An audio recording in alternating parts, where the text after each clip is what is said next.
One of the many perks of being monarch is probably getting to enjoy the most luxurious nighttime routine possible, and the late Queen Elizabeth II certainly did just that. Over the course of her reign, which was the longest in British history, lasting over 70 years, she is said to have always indulged in one particularly luxurious habit each evening. Being the head of the royal family, it is unlikely that anyone could really direct the late Queen not to indulge in a little treat every evening, even if it was something that for the rest of us would only be reserved for really special occasions.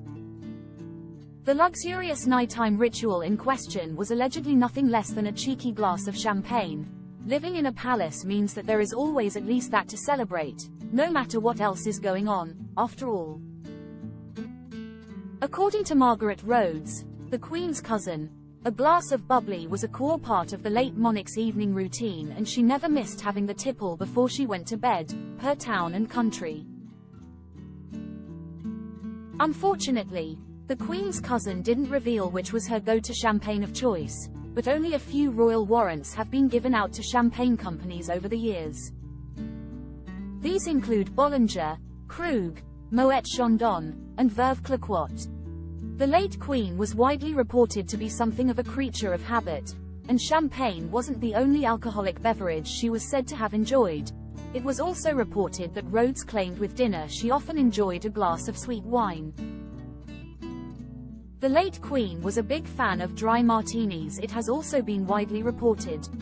The love of what Ingrid Seward, editor of Majesty magazine, called lethal martinis was also reportedly shared by her son King Charles. Back in 2021, it was reported by Vanity Fair that upon doctor's orders, the Queen had been told to cut back on her daily tipples, from the evening champagne to the dry martinis, and even that glass of wine with dinner. It's not really a big deal for her. She is not a big drinker, but it seems a trifle unfair that at this stage in her life she is having to give up one of very few pleasures, Vanity Fair reported a family friend as saying at the time.